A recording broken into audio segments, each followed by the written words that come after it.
everyone. There we go. Thank you all so much for being here today. My name is Camila Brango. I'm the Director of Community at the Center for Communication, and I'm very excited to be here with all of you. I was just in your seat, like you guys saw in the video, a little bit over 8 years ago, so very excited to now be back here and get the opportunity to moderate for this amazing panel. Our past moderator unfortunately fell ill, so I'm very happy to be here and introduce our speakers for today. So to get started, I'd like to introduce Joe Rockhill, who is the Senior Vice President of Portfolio Ad Sales Marketing at Fox. Radha Subramanyam, who is the Chief Research and Analytics Officer at CBS and President of CBS Vision. She's also one of our board members here at the Center for Communication. Mason Williams, who actually flew yesterday to come be here with all of us. He's the Global Head of DEI at Mattel. And then Jen Abbondanza, who is the Vice President of Diversity, Equity, and Inclusion at NBC Universal. Let's please give them a big round of applause. Yes, please join us. There we go. A little bit louder to get them excited for today.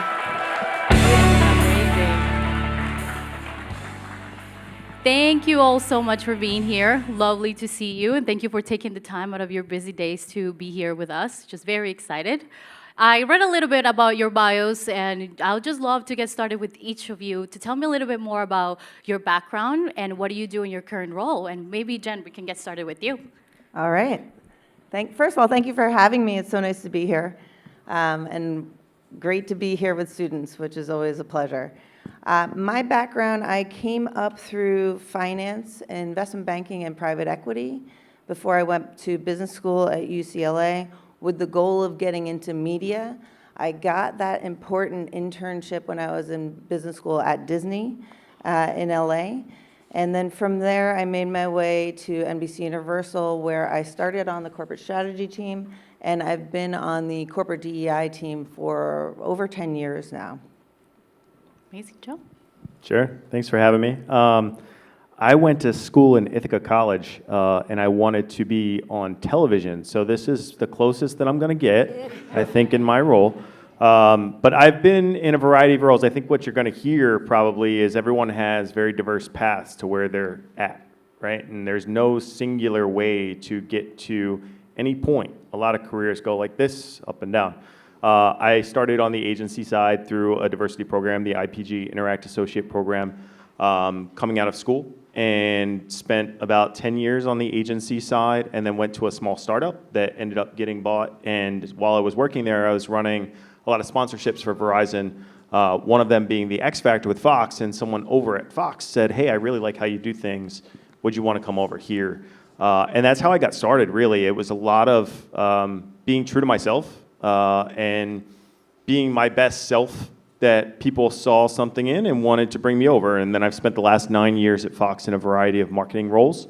Right now, I lead our portfolio ad sales marketing, which means across Fox Entertainment, Sports, Tubi, and Fox News, how we go to market, what our differentiation plan is, what does that messaging really look like. I also lead our Fox Ad Sales Diversity and Inclusion Council, which I've been leading now for 3 months, but have been part of for the last 4 years. I'm very proud of the work that we do there. Thanks, Joe, and thanks for setting us all up perfectly, because the biggest point that Joe made that I think underscores many of our careers is the kind of non-linear paths we have taken to get here. And I think that's true of most people in life, and certainly most people on this panel. So I could write an entire book about this, but I'll give you sort of the Cliff Notes version of my career story. I've wanted to be in media since I was 13 years old, but I had no idea what that meant. Started off thinking I should be, I would be an on-air journalist, and then I realized that actual wars scare me, and I like hotels, nice hotels too much to actually do that, right? But I was a fairly successful actor, got bored. I went to graduate school. I got a doctorate from Northwestern in media. I was in the faculty of Tisch here in the city, but realized that, when you're 26 years old, you probably shouldn't be telling people what to do, and you may want to learn a thing or two. And then I started with that keyword that you'll hear a lot about today, networking. So I met someone at NBCU, and I got my first job there. In a management consulting type role, because really he's like, you could do a whole bunch of things, but you don't really know what you want to do. So why don't you start with something broad? And then I found, as I was doing that management consulting rotation, my passion and my interests and my abilities kind of intersected and came together in research and analytics, because I like creative very, very much, but I also like thinking deeply about creative, and I like facts and quantitative things. So that's been my career journey, and I spent the first 10 years of my career in television. Then I went to wander for another 10 years in digital and social, and then I came back to television, and I'm the Chief Research and Analytics Officer for CBS, and I'm also in charge of our Futures division, how technology is changing, how media is changing, and how we best position the company for that. So that's the Cliff Notes version. Thank you. Well, good morning. Good to see everyone, and it's awesome to be on a panel with all of y'all, because you're exactly right. The circuitous route to where we are. I'm glad that I've already heard that. So that's a really great honor to be around you. My name is Mason Williams. I'm the global head of DEI at Mattel. My route started as a toy designer, game designer, years ago. And I had worked for several smaller companies, and then I came to Mattel as a game producer, game designer. And then a couple years into my time there, I started a group called Connected Play, which is actually like digital and physical toy interactions, right? So, and then the entire time I've been there, but also the entire time I've pretty much, since I was a kid, I've really been about the idea of connection. I've been able to navigate myself in various roles, various interactions, the way that we interact as people and whatnot, and that really is rooted in the fact that I started training in martial arts when I was in 1980, so I'm dating myself right now, which is cool, but I started, and so for 45 years or whatever that is now, I've been able to make it through with that kind of mentality. Well, how do we connect people? So I took on this role as DEI leader about 3.5 years ago. And I really think about things in a couple of different ways. Thinking about the idea of how do we affect our people, how do we affect our product, and what is our purpose, and thinking about the idea of DEI as a lens by which all parts of the business should be thought about, right, and tie it to our business purpose, our business strategy. And so I've really enjoyed this role, but it's the culmination of the things that led up to this. So thank you very much. Yeah. Absolutely. Thank you all. You guys started right on theme with networking. So I would like to drive right into that. Do you have any success story of anything that comes to mind that you think about, because I network, I got this role, I got this promotion, or I grow? And I'd love to hear from each one of you about that. Joe, if you want to get started. Yeah, I can start. I think networking comes in a variety of forms. You can do it at different points in your career. I still network very much, even though I've been doing this for 20x years. Look, I think that I mentioned earlier when I went to the startup, one of the reasons that I got that role was through networking and talking to people that were like-minded. And when you find someone that you have a connection with, bringing it back to what Mason said, it's easy to find ways to work together. And I think that's really important, is identifying a way to make a connection be memorable, have something that you can relate back to, because we can meet 100 or 200 people in a day, but if you have a connection with someone and then you follow up, which is one of the most important pieces, follow up and remind them of that connection, right? Say, oh, I saw this article about Mattel, and I loved what you were talking about at that panel. I'd love to talk a little bit more. Right? Identify those connections, things that show that you're thinking about them in the right way, and make sure that they remember you in that way. Perfect. Great. Radha, yeah. I can add in a little bit, because honestly, and I'm sure I'm not the only one, I hate networking, even though I know it's important. I'm terrible at it, but I wouldn't have my career without it, right? So when I was getting started in the business, that's when I honestly had to put myself out there more, and I approached it from a point of view of seeking advice. I knew that I didn't know all the answers. I was like, hey, this is what I've been doing, and I have a loose interest, but help me, talk to me, tell me about the optionalities, and that's how it sort of all happened. But I will say that since then, as Joe said, there are many different ways of networking, right? Since then, for me, it's been much more about organic connections, working together, not so much a conscious drive or effort. Again, probably a terrible example. But it all works out, right? Because when relationships are authentic, then you find people you can talk to, and it can lead to all kinds of places, not just in career, but in life. Jen, go I'll ahead. jump in on that, especially you said organic connections, and I'll add one element of networking that I'm sure we'll get into, because like Joe said, there's so many types of networking.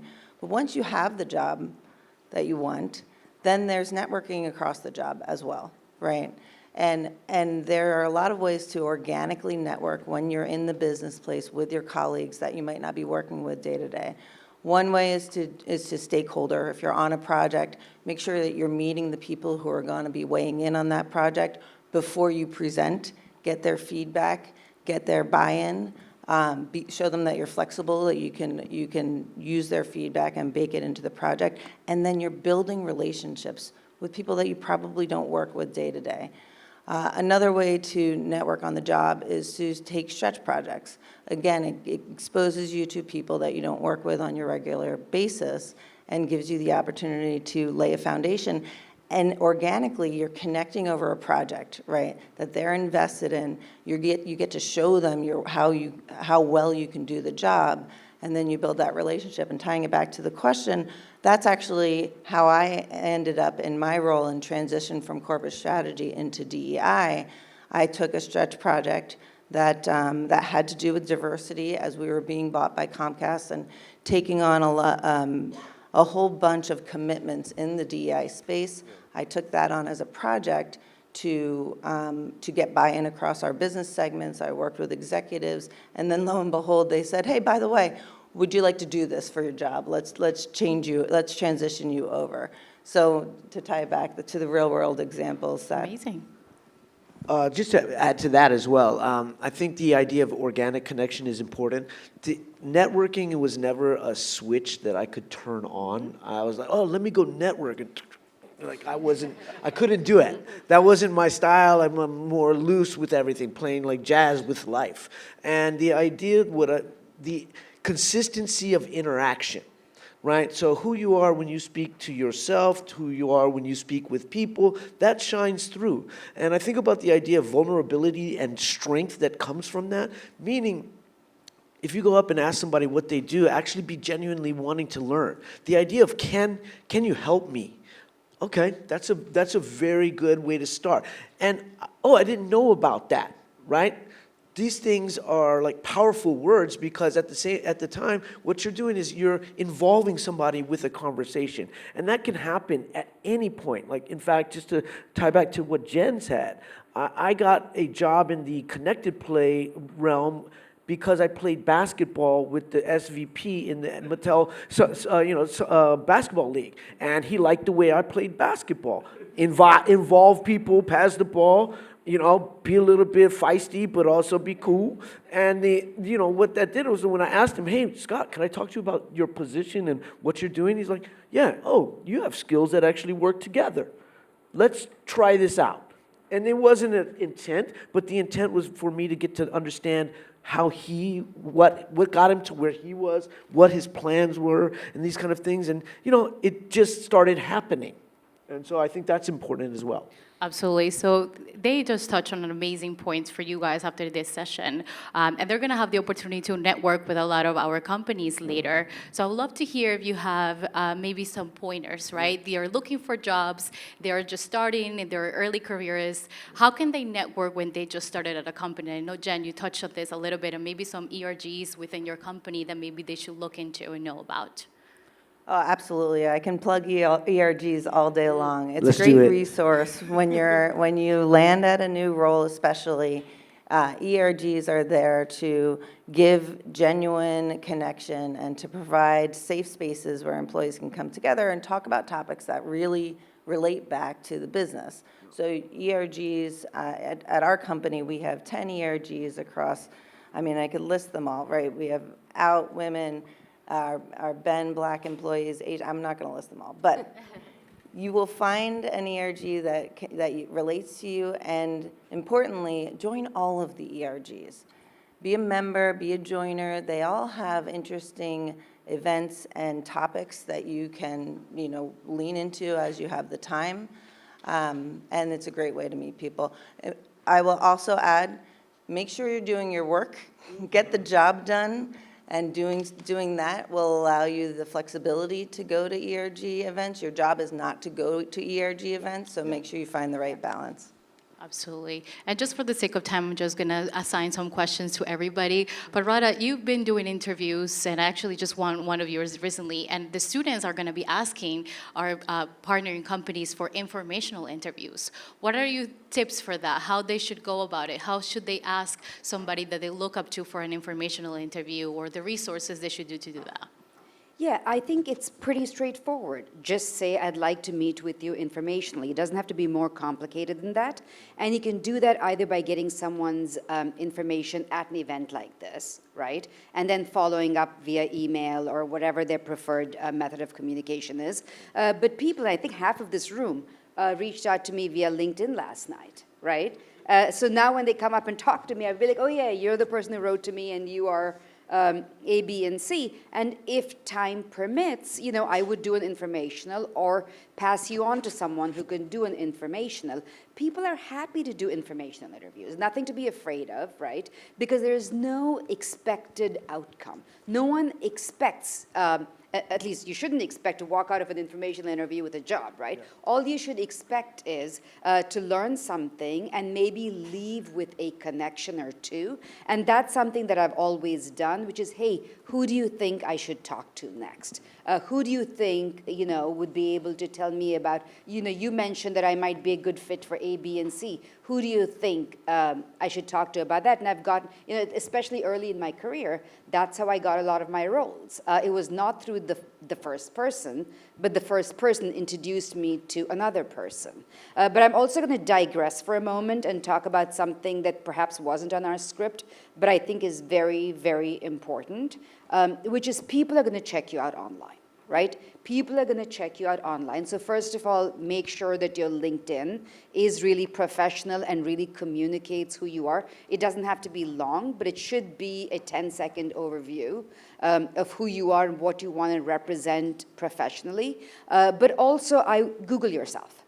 Google yourself, because people Google you all the time, especially before an informational, and you don't want something coming up in a quick Google search that doesn't represent you the way you want to be seen professionally. So I would just take a few minutes to look at your digital and social presence and make sure you are showing up the way you want to show up. Absolutely, and that ties right into my next question for Joe, which is talking about LinkedIn and the fact that you do sales marketing. So digital is, everything that you do all day. So these students live in a digital world, right? And it's very important what Radha was mentioning. So how important is LinkedIn or maybe any other platform for networking? And if you have any other tips for them? Yeah, I think Radha just hit it on the head. I think that your digital profile is accessible to everyone. And when you're a job candidate, we absolutely are looking at everything that you put out about yourself, right? Nothing is private unless you make things private, but your LinkedIn is incredibly important. It's our view into you, right? To understand the candidate that we're meeting with. Before you do anything, before I meet with clients, I look on LinkedIn. I find out where they went to college. Are there connections that I can make with this person so that I can have an authentic conversation with them? And we do the same thing with candidates. I have a couple of people on my team that are here. When we hired Avery, we did the same thing, right? And she's been a fantastic fit, but we made sure that we did our due diligence. It's our responsibility as leaders to know who we're bringing into our organization. And it's your responsibility as an individual to make sure that your digital presence reflects who you are as an individual and who you ultimately be as a contributor to the organization. So I'd say, in addition to LinkedIn, look at all of your social channels, because guess what? Your employer, your potential employers absolutely will, and they'll do that for everyone. There was a little gem of information in there that Joe said that if you didn't listen closely, I'm going to repeat it. He's doing research on his clients when he's networking and working with them. You need to do the same. Do the research on the people that you want to network in. We're all on LinkedIn. They're all on LinkedIn. Go and figure out where you might have connection points, what's interesting that you can ask them about. It's not that hard, but it goes so far to do that research. Absolutely. And I got to say, when anybody looks for a job at the Center for Communication, I also look them up on LinkedIn and check your social media platforms if you want to work with us. And because you represent us, right? It's important to have that. So I appreciate touching on that point. Very important. Now, let's talk about networking laterally, right? It's important to, there's people that we admire, that we really look up to. There's directors, and there's people like you guys that are extremely busy and might not have the time to do 1,000 informational interviews. But there's somebody that you can recommend to on a different level, closer to what our students and recent grads are applying to, that they can, network with. So how important is that, Mason? How can they go about it as well? I think it's tremendously important, right? The idea that even when our interns come in, so we start to think about, you have a manager, you have a mentor within an internship, right? Part of that job is to actually put you together with other people. If you come in to do a marketing job, correct, right? But you're interested in something that is, maybe in commercial or something like that. It's good to ask, to be able to put together people, like back to the informational piece.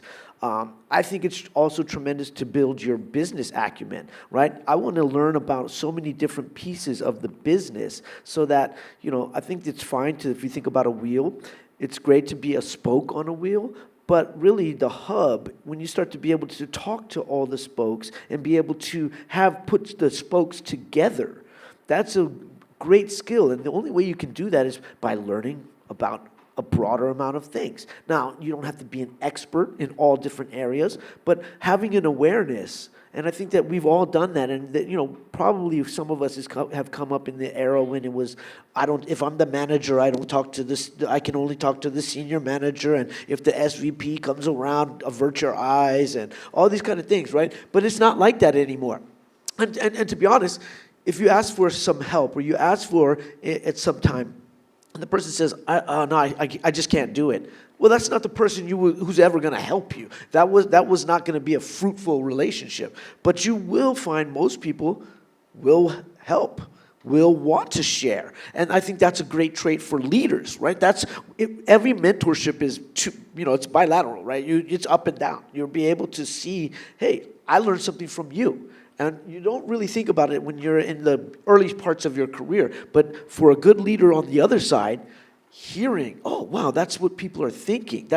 Interesting, I learned something. And I think that that's important, because moving laterally and vertically is really about the idea of making those connections, like we've said before.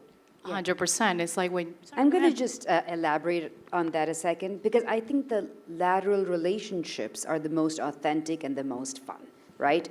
Like, that's the really good stuff. The people I sat around cubicles with many, many decades ago, including at NBC Universal, those are people who are at all the leading media companies and agencies today. And those are also the people who knew me when I was young and knew me before I was an executive.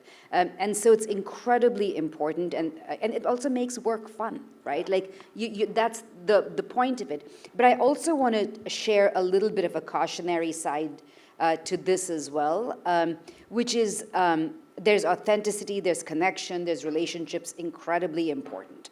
But we also, managers are also observing all the time how you're interacting laterally. So people want to see a team player. People want to see someone who'll take one for the team. But it's a hard thing to coach, but there's also oversharing, right? And because especially from a managerial point of view, there are things managers may tell you one-on-one that they don't expect you to tell the people you are interacting with laterally. And again, there's no hard or fast rule against any of this. It's more about be present, read the room, read the relationships, know what you can share, know what you can't share, and just be aware that it's a relationship, it's important, it's deep, it's also professional, and you may run into these people for 20 years. Absolutely, exactly.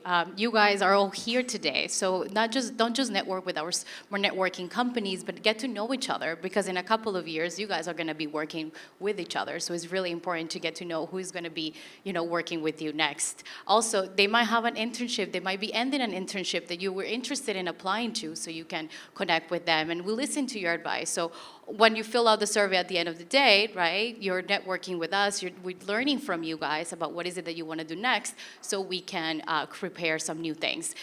We're going to have the opportunity for all of you guys to come and ask questions right here at this mic. I have one more question for the team, but if you want to come down and prepare yourself and ask a question, and if you don't have questions, I have many more for them, but you can start hitting walk down to make sure to ask your question.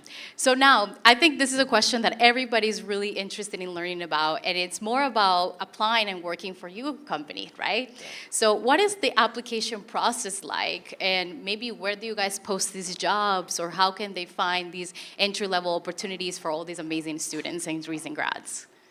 Whoever would like to join. I'll start. Sure, NBCUNIcareers.com. We're NBC Universal, so NBCUNIcareers.com. We have great entry-level programs across our PAGE program. For anybody who watched 30 Rock and Kenneth the Page, it's a real program. It's been going on for decades, and it's a great entry into the company because you get to rotate through and people stay. You get great experience. We have an internship program. Everything is there on the site. Please go and check it. And once you find the companies that you want to work for, go to their sites regularly. There's not always programs that open up on cycles. Jobs open up, and if you need to be able to jump on them quickly when they do open up. Yeah, foxcareers.com, same thing. What I would say is an opportunity that isn't there today may be there tomorrow. So to Jen's point, checking constantly makes a lot of sense. I'd say, I know that we have recruiters that are at the job fair too. Stay connected with the recruiters, but also network with people that you've gone to school with. Find those connections, right? And say, I want to work at Fox. I went to NYU. Let me find other people at Fox that went to NYU. To Mason's point earlier, we all really want to help. Like, if there's an opportunity to bring someone in that we've got a connection with already, we'll certainly vet them. We'll do an informational with you. But assuming that goes well, we'll want to try and help bring in the right people into our organizations, because as leaders, it's our job. We want to make sure that we're creating a culture and an environment full of individuals that we know are going to be team players and contributors to the organization. So continue to network, find ways to make connections, but stay on top of it. It's your job, right? I can't tell you how many people have said, oh, well, I know there's nothing available now, but send me an update when you have something open. And it's not at the top of my mind to reach out to one of 20 people that I talked to that day about a job 6 months from now, right? It's your job to stay on top of that. Absolutely. Not much to add other than ParamountCareers.com, not FoxCareers.com or NBCCareers.com or MattelCareers.com. We're very original in our nomenclature, aren't we? Yeah. But also do stay in touch with the recruiting professionals you meet at the job fairs, because they, more than any of us, are likely to know about openings in real time, because these are large organizations with all kinds of things that happen, and so stay in touch with whoever you end up meeting later today. The only thing I'd add, thank you for all the promotions, so that's great, we did it. But the only thing I would add is also look on LinkedIn quite often, because you'll see managers from teams saying, I have an opening here, and these kind of things. So, it's basically keeping your eye open and a 360 kind of way of thinking about things. So I'll stop there because I see the line, and so I want to be, Amazing. Yeah. Well, thank you all so much. I really appreciate it. We're going to get started with some of the questions. Just as a reminder, please say your name, introduce yourself, your school affiliation. And since there's a lot of you in the line, we want to make sure that we ask one question, and please keep it short. Please go ahead. Oh, there Yep. we go. Hi, my name is Preetha. I am a second-year grad student at NYU Steinhardt.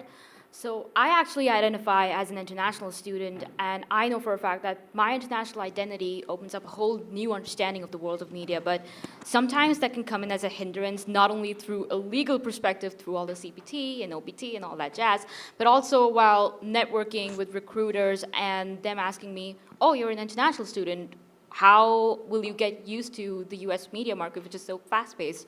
So what is the best way I can use my international identity in order to make myself attractive for recruiters and help them recognize that having an international student on board can actually boost their understanding, or they can also help like learn something new? Thank you. Radha, go So ahead. yeah, I can take that because I was an international student as well, and there are two separate things, right? One is the whole paperwork, visa, whatever thing, and there you really have to identify a company that's willing and able to do it at this moment, because not all companies are. It's very different than it Yeah. used to be 20, 30 years ago. So I wouldn't waste too many cycles with companies that are not in that game at this moment. Right? But separate from that, I never presented myself as an international student. I always presented myself as a media expert. And so it's interesting to hear you talk about that, and maybe it's just how we think about ourselves, right? So for me, I was never an international student in this context. I was someone who loved media, who wanted to live in and work in New York media in particular, and that's how I approach things. Amazing. Thank you. Let's have our next question. My name is Hannah Clark. I'm an alumni of the New School, so I've been writing a lot of cover letters, and I've gotten the opportunity to talk to a lot of people who have a lot of different perspectives of what makes you attractive to people, what people like, and a lot of it is incredibly contradictory. A lot of people say you should do the exact opposite of what another person says is absolutely vital. So I was wondering if any of you had suggestions of core things that you think are really valuable to that. I can like- take this one too. Sorry. Yes, go ahead, and then I know Jen also maybe Yeah, has yeah, some and thoughts Jen- as well. Figure out who you are, right? It's not about figuring out what they want. It's figure out who you are and figure out what you want and put that out there. Because again, in life, you'll get all kinds of contradictory information all the time. But I think I think this is about Hannah looking inward and Hannah knowing what she wants to be and also what she wants to do.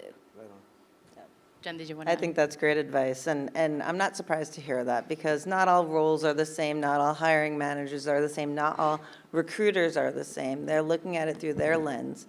And that's where the networking comes in, where if you're able to make connections to the company beforehand, you can get a sense of the culture and get a sense of if you think you can see yourself there and like working there.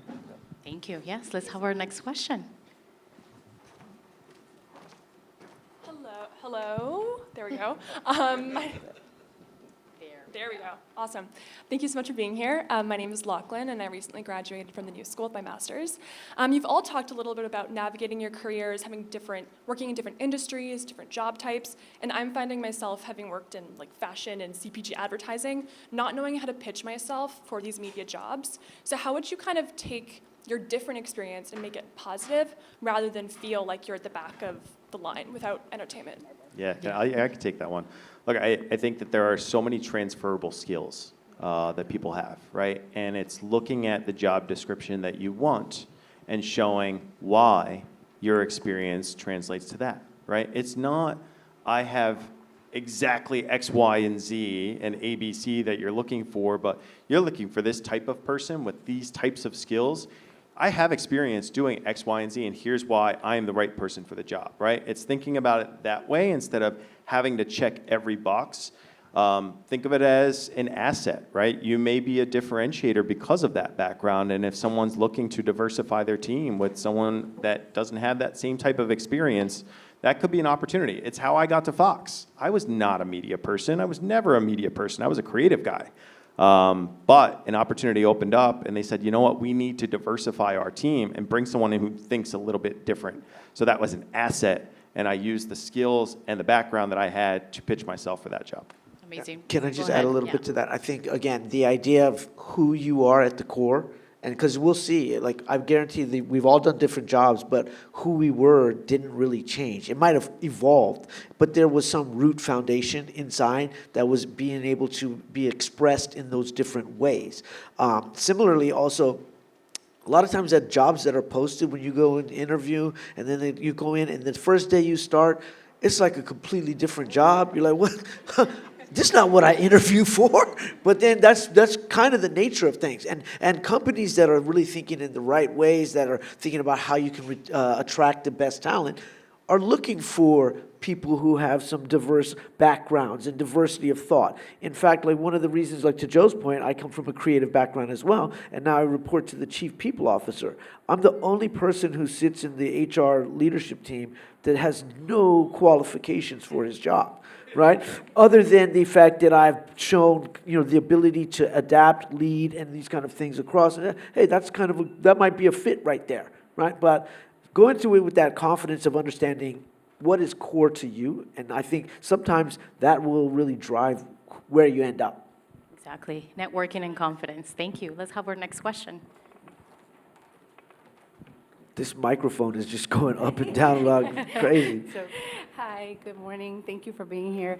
My name is Damaris. I am going to be graduating with a bachelor's degree in communications from Thomas Edison State University in New Jersey.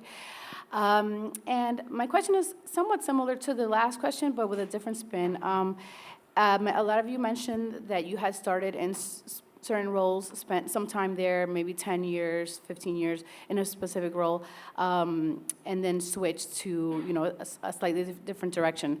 I know there are a lot of people starting out here that are younger, but for those of us who maybe started in a different career and are starting in a brand new position, a little bit, older now, did you find any challenges that, how did you overcome those challenges? Sometimes I feel like, I'm starting out fresh, but I'm older, so maybe, companies might look and say, why are you just starting your career now? Yeah. So do you have any advice for that, those situations? Who would like to take on that one? Joe? I'm happy to talk to that one a little bit because I actually have a member of my team that did that exact same thing. And I look at that again to some of what we just talked about as far as experience and the skill sets that you're bringing to the table. You're going to bring something different than a college student would, right? And leaning on those strengths and that ability to speak to that will help diversify my team and the way that we provide perspective. Mason and I were talking about representing the communities that we talk to, right? And him from a toys perspective, me from a media perspective, I think it's incredibly important to have a team that's reflective of that as well. So having people at different ages, from different backgrounds, from different communities, is one of the things that I look at when I create my teams. So I think leaning in on that and not being afraid, to the earlier point, of being yourself, right? Don't change who you are. You are who you are. Lean into those strengths and own them.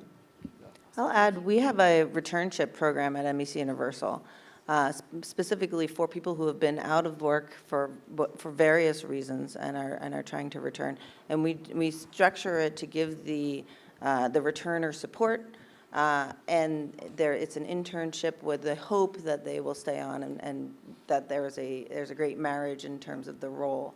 So we look at that as a great opportunity because there's a lot of great workers out there who are out for any particular reason, be it caregiving, illness, returning to school. So look for companies who are looking for you. My team is everyone from Gen Z to boomers, literally, right? And I spend zero time thinking about anyone's age.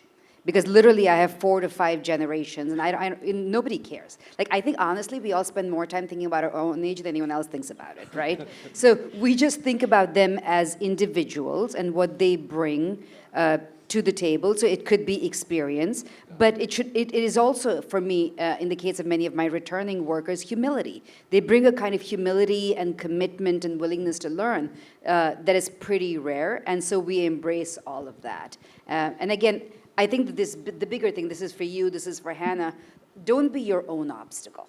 The world is not necessarily putting obstacles out there for you, but let's not assume the world is out to get us or not welcoming of us. Absolutely. This is why we put these events together, because you guys bring the diversity. Let's have our next question. Thank you.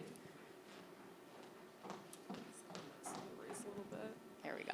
Hi, good morning. My name is Skylar. I'm a recent graduate of Fordham University, where I received my degree in journalism. So thank you all so much for being here, giving so much great advice. Question I had was how to authentically find mentors and definitely keep in touch with them in an authentic way.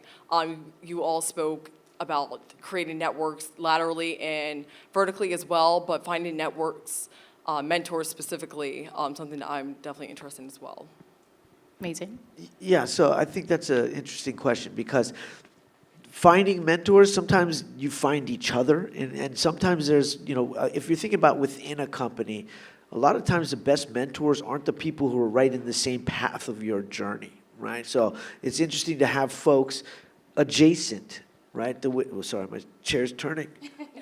Got it, I'm back. But, thinking about it, like, where are the mentors? It might not be somebody even in that same industry. It might be somebody outside, or getting perspective. So what are we seeking, right? Because that's the interesting piece to mentorship is like also what can I provide?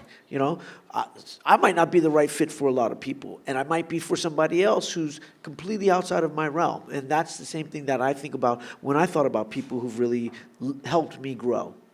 Absolutely. Thank you so much. Let's have our next question.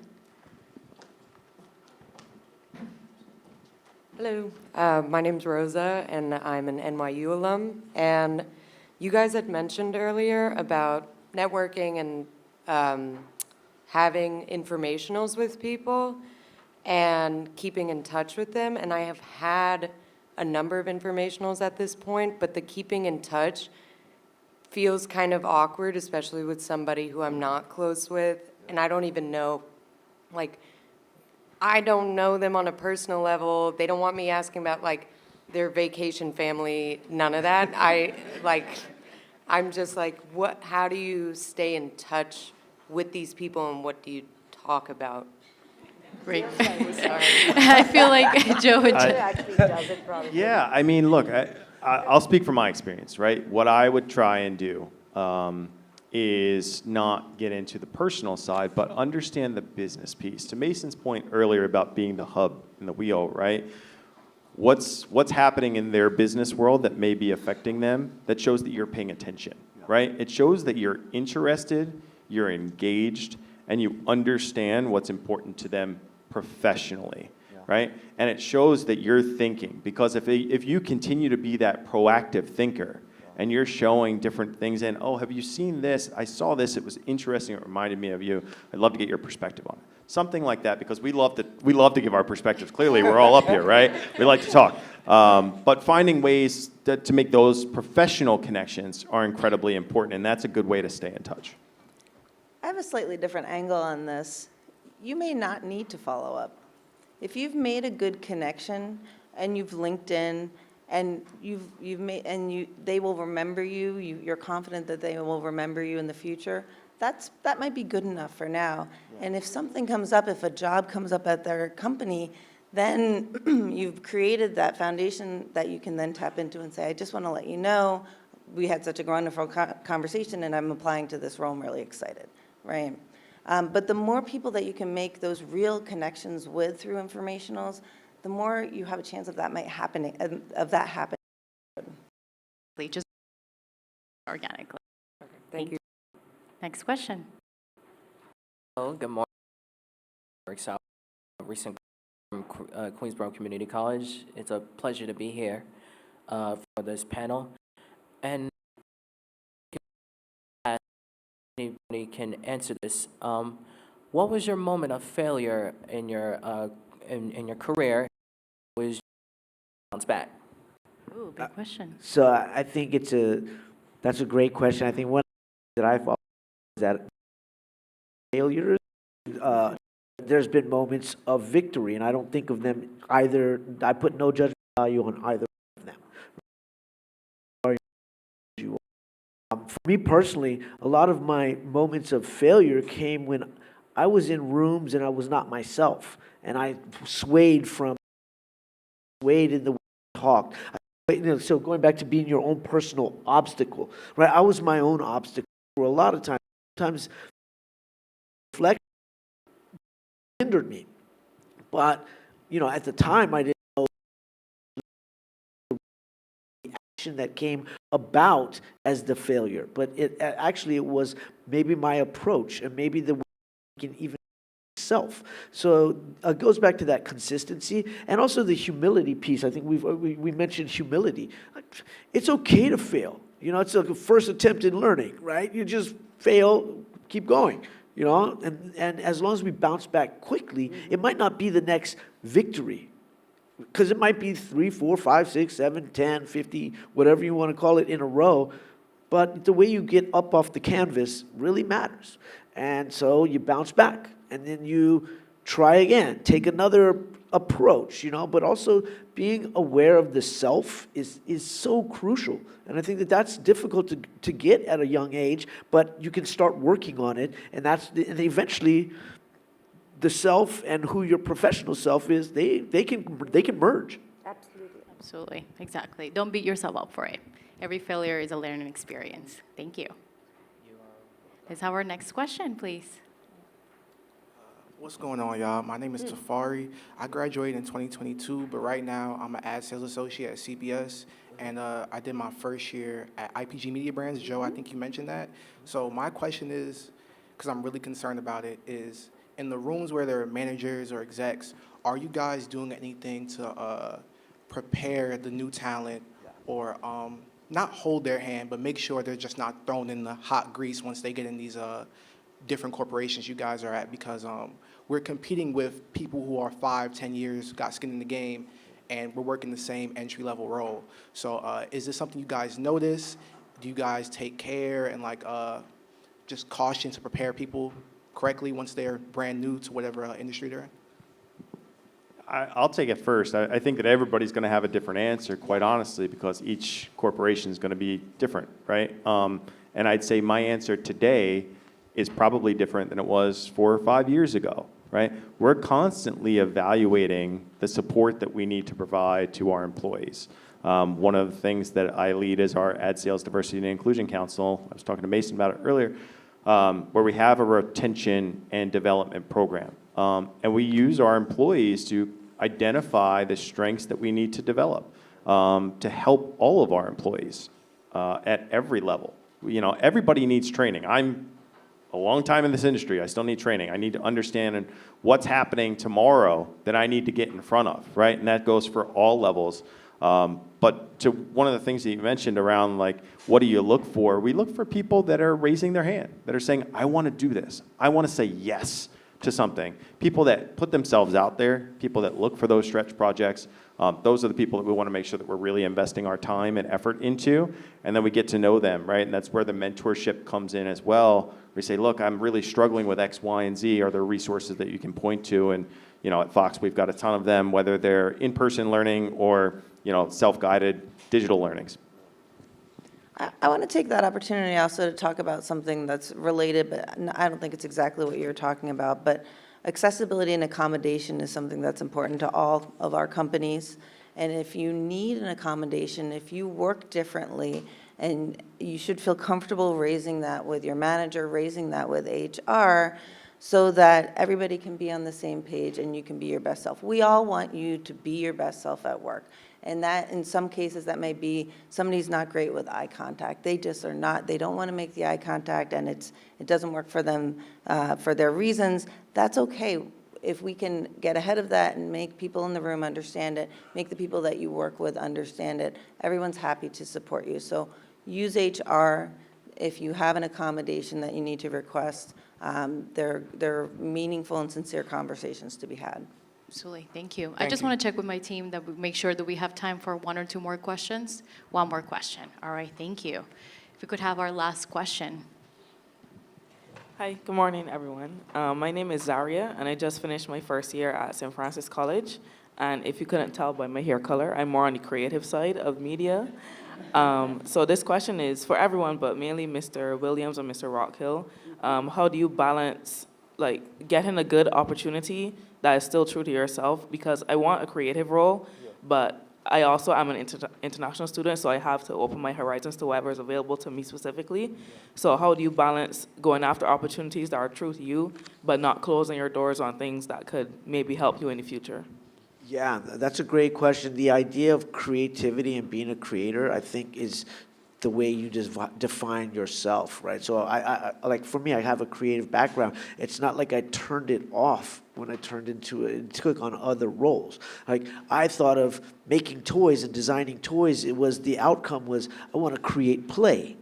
When I took on this role, I get the chance to create social, like, engineering. To me, it's the same thing. My approach to creating doesn't change, the output does. And that's, to me, is a creative endeavor in and of itself. Like, oh, wow, how can I replicate what I've learned and the way that I create in something else? That's, folks who create one thing only, at some point, you're not really creative, you're rote. And then, but the person is like, wow, okay, over there, that's an opportunity for me to think about it this way. I think as employers, we also really value that.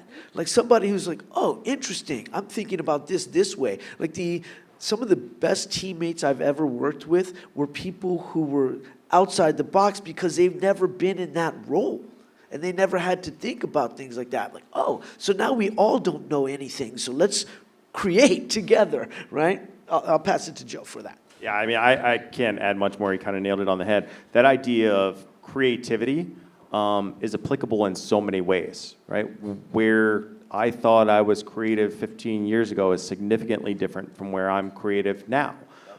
It's about looking at problems and identifying new solutions that maybe someone else isn't thinking that way, right?